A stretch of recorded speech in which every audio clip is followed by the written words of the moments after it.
They say blood is thicker than water, but in my family, it stains faster too. I spent most of my 20s rebuilding the life my sister tried to burn down. She lied about me to our parents, told coworkers I was unstable, and hinted to my ex that I might have cheated on him, all while smiling sweetly and asking to borrow my dresses. I took the fall for things she whispered, and when I finally cut her off, she spun a narrative so convincing, I started questioning my own memory. She didn't just ruin my name. She repackaged it, sold it as a cautionary tale to anyone who'd listen. But then her perfect little world cracked. Her lease ended. Her roommate bailed. Her savings ran out. Suddenly, she was between places, and I got a call at midnight. Her voice was soft, humble. I just need a place to stay. Just a month, please. And like a fool, or maybe something far more dangerous, I said yes. Not because I trusted her, not because I wanted to reconnect, but because some storms are best studied from the eye of them. She thought she was moving into shelter, but really,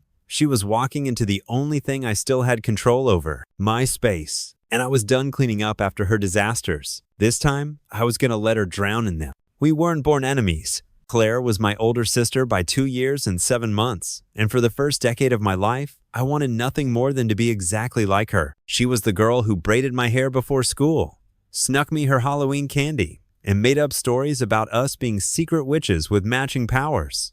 She had freckles I envied, the confidence of someone twice her age, and a laugh that made our mom forget she was tired. I adored her. I trusted her, and I didn't notice when that trust started being used like currency. The shift was slow. It started in middle school, when she got caught sneaking out and told our parents it was me. I believed her when she cried afterward and said, "It was just easier, you always get less in trouble anyway." I didn't understand then that she wasn't apologizing. She was just explaining her method. In high school, she sabotaged my chances of getting into the only theater production I ever auditioned for, told the drama teacher I had anxiety attacks and might freeze on stage. I overheard her brag about it at a party. When I confronted her, she looked at me like I was the monster. "It's not my fault you weren't cast," she said. "Maybe you should have worked harder." She always had an excuse, a half smile, a head tilt that made me feel petty just for noticing the pattern. She dated the boy I liked senior year, read my diary and quoted it back to me during a fight, told people in college I had mood swings so intense I once scratched her during an argument. She showed them a scar she got from falling off her bike when we were kids. And then she told my boyfriend that I cheated on him. That was the final straw. We were together for almost a year. He was kind, steady, one of the few people who didn't look at me like I was Claire's awkward shadow. I thought I finally had something she couldn't take. I was wrong. He pulled away slowly, said I was cold, distant. He didn't tell me what Claire had said until months after he broke it off. But by then, she'd already wrapped herself around his grief like ivy, choking him in the name of comfort. He never dated her. Even he wasn't that gullible, but the damage was done. I cut her off after that, blocked her on everything, refused to show up for holidays if she was there. My parents called me dramatic. Claire told them I was working through some trauma, and they bought it because of course they did. She'd been manipulating their reality since we were kids. For 3 years, we didn't speak. Then one night, at 12:04 a.m., she texted me, "I'm sorry.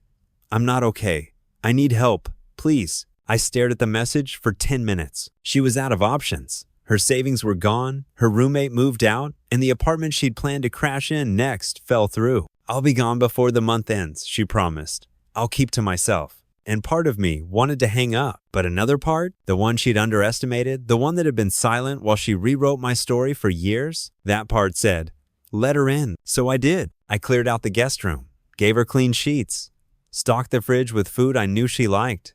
I let her believe she'd been forgiven. But forgiveness requires remorse. And Claire hadn't changed.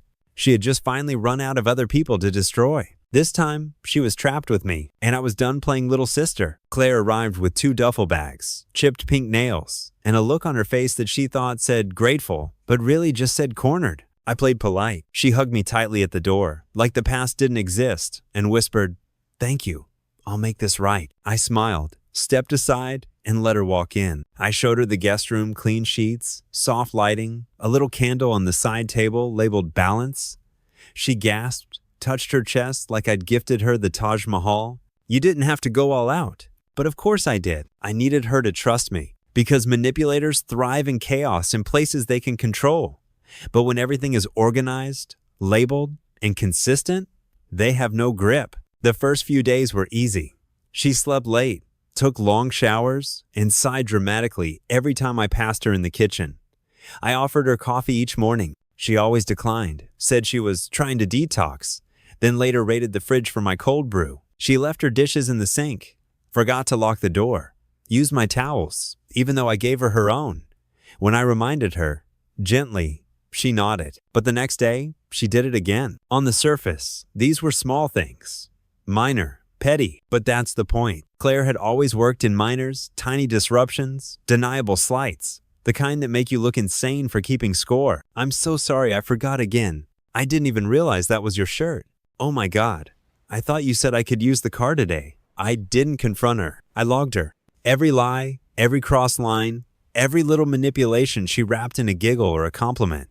I kept notes, dated them, filed them, because this wasn't about fixing Claire. It was about exposing her to herself, and that required structure. So I created house rules, posted them on the fridge. Things like clean dishes within 2 hours, no guests without notice, lights off by 11, reasonable, impersonal, unbreakable. She laughed when she saw them. You always were the control freak. I just tilted my head.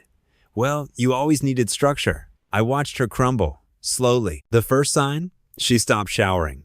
Just sat on the couch, scrolling. Then she started whispering on her phone in the hallway, conversations clipped and guilty. Next came the passive-aggressive comments. You're so good at pretending everything's fine. Must be nice to live in your little bubble. She wanted a fight. I didn't give her one. Because Claire only knew how to win battles when she was the one throwing the first punch and playing the victim after. But I gave her nothing. No screams, no accusations, just calm, just consistency. And manipulators cannot survive inconsistency. By week 3, she stopped leaving her room, didn't eat the meals I cooked, stopped replying to messages. The apartment smelled faintly of her old perfume and something sour like decay. One night I found her sitting in the dark, knees pulled to her chest. I think I made a mistake coming here, she said, voice brittle. I nodded. Probably. I thought you forgave me. I met her eyes. I never said that. She blinked. Her mouth opened, then shut again. For once, she had nothing. That night, I heard her crying through the wall. Not loud, not performative, real, ugly. The kind of crying that has no audience. And I knew she was unraveling, not because I heard her, but because I'd stopped giving her a place to hide. I never told Claire when the 30 days were up. I just let her stay. Not because I was being generous, but because she needed to believe she was safe, that she still had options. People like her always need to believe they're one conversation away from redemption, that if they just cry a little harder, apologize a little softer, the reset button will reappear. So I smiled. I offered more space. I let her spiral. She started journaling. At first, I found it annoying she'd leave her notebook open on the kitchen counter, hoping I'd accidentally read it. She wanted me to find her sadness, her half-written redemption arc. But I didn't touch it. That drove her mad. She tried being useful, next made dinner one night, badly. Overcooked pasta, weird vegan cream sauce, she knew I hated. I wanted to do something for you, she said. I told her it was lovely. Ate the whole thing without complaint. The next day, she didn't leave her room again. I wasn't retaliating.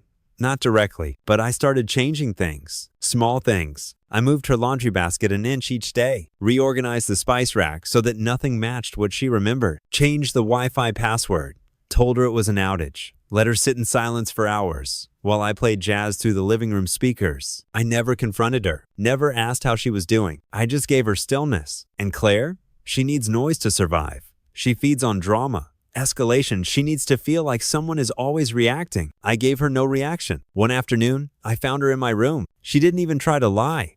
Just sat there on my bed, staring at my bookshelf. You still have the yearbook, she said. My stomach tightened, but I kept my tone flat. Yeah, she turned to me, eyes shiny. You remember what he wrote in it? I knew who she meant. The boy she told lies to. The one who broke me. I nodded. Of course. She swallowed. Her voice dropped. I didn't mean for it to go that far. I was jealous. You were always quieter, but people liked you. They trusted you. I said nothing. She kept talking, filling the silence like it was drowning her. Every word a flailing arm. I wanted to be close to you, but also, I wanted to be you. And there it was. Finally, the truth. Not shouted, not weaponized. Just admitted in a whisper. in a tone so hollow it barely belonged to her. I didn't offer comfort. I didn't say, "It's okay," because it wasn't. I just walked to the closet, pulled out her duffel bags, and set them gently on the floor. Her eyes widened. "You're kicking me out?" "No," I said. "I'm letting you go." She blinked. "I have nowhere else to. That's not my problem anymore." Claire always assumed power meant yelling, control meant surveillance. But real control is being able to walk away before they even realize the game is over. I didn't slam the door when she left, didn't tell our parents, didn't warn the next friend she might attach herself to, because I wasn't interested in proving anything. She already knew what I was capable of. She just never thought I'd use it on her. I didn't hear from Claire for 3 months, and for the first time in years, my life settled into something I almost didn't recognize: stillness. I took long showers without worrying if she was in the hallway, eavesdropping. I opened my fridge and everything was where I left it. I hosted people again, people who remembered me before Claire had rewritten my narrative into something fragile and reactive. Then came the message, a group thread from our mother. "Family brunch this Sunday. Both my girls better show up for Seer." I stared at it for a full 5 minutes. Claire replied within seconds, "Can't wait to see you all, especially you, sis." With a smiley face, the audacity was surgical. I didn't respond, but I showed up. Brunch was hosted at our parents' house. White walls, beige, everything. The kind of place where nothing emotional is ever spoken out loud. Claire arrived late, of course. Loud, sun-drenched, full of cheap perfume and performative hugs. She acted like nothing had happened. Told stories as if she'd always been the good sister. Laughed too loudly. Poured wine before noon. My mother looked at me, subtle panic in her eyes. She could feel something was off, but didn't know what. Claire leaned in halfway through the meal and whispered, "I've been seeing a therapist, you know. I'm healing." I nodded. "That's great." She tilted her head. "But it only works if the whole family heals." There it was. The pivot. The implication. She wasn't here to own what she did. She was here to rewrite it again. So I stood up, quietly, walked to the kitchen, grabbed my coat, and as I left, I turned back and said not to Claire, but to the room, "I'm not playing a character in her story anymore." My father looked up from his plate. My mother went still. Claire's face drained. I didn't raise my voice, didn't point fingers. I just left her in the silence she once weaponized against me. That night, she messaged me 3 times. That was cruel. I was trying to move on. "You're not better than me." I didn't answer. Because what do you say to someone who only shows remorse when they're losing control? What do you say to a sister who thought falling apart would make me run back and taper together again? You say nothing. Because nothing is the only language she never learned to manipulate. Some people think healing is a grand gesture, a tearful reunion, a hug, a second chance. But I've learned healing is quieter than that. Smaller. It looks like waking up and not checking your phone for fallout. It sounds like eating dinner without rehearsing a defense. It feels like peace, not the kind you earn, but the kind you allow. Claire stopped messaging me after that brunch. For months, I didn't chase her. I started doing small things. Joining a local writers group, going for walks in the morning, repainting my apartment. I rearranged the furniture not to erase her presence, but to reclaim the space. I let myself miss the version of her that existed in my childhood, the one who told me bedtime stories and defended me in the schoolyard. I grieved that girl because she died long before I ever admitted it. And once I stopped trying to resurrect her, something inside me finally exhaled. One evening, I got a message from an unknown number. It was from Claire's old college roommate. We'd met once at a party. She said, "I just wanted to thank you. I finally cut her off. Your silence told me everything." Apparently, Claire had tried moving in with her too. Same cycle, different target. Only this time, no one played along. That night, I lit a candle in my apartment, not a scented one, just wax and flame. I watched it burn and thought about how easy it would be to confuse revenge with justice. But they're not the same. Revenge is a response. Justice is a boundary. And peace? Peace is when you stop needing either. A few weeks later, my mom called. Said Claire had moved out of state. Said she was trying again. I wished her well silently. Then I hung up and went back to living the life Claire once tried to shatter. The scar is still there. It doesn't fade. But now, it reminds me of the fire I walked through and walked out of